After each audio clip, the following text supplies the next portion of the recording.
Welcome to PLP. The following presentation illustrates the application method of the PLP RAPTOR clamp. This installation method is applicable to each product in the RAPTOR CLAMP Diverter family. The PLP RAPTOR clamp is installed using the loop, trigger, trigger retaining wall, and clamp retaining tab. Set the RAPTOR clamp by holding the loop and top of the clamp. Open the clamp fully by pulling apart the jaws until the clamp locks in an open position. Rotate the trigger back through the clamp so that the retaining wall rests on the retaining tab.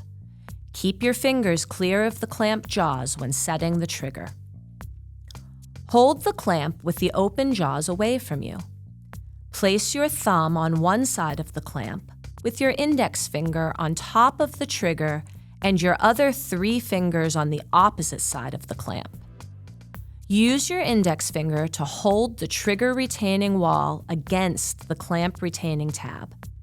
Use your other hand to move the loop slightly up and forward such that the base of the retaining tab is now locked against the retaining wall. The trigger will now hold the jaws of the clamp open.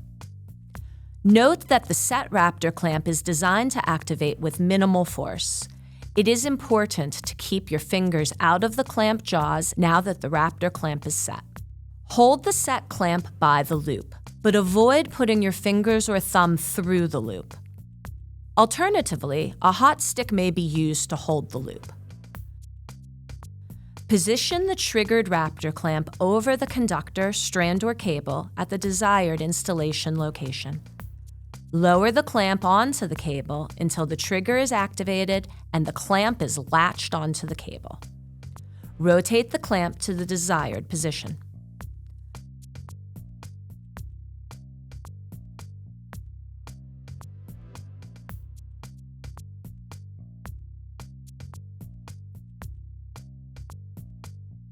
The RAPTOR clamp installation is now complete.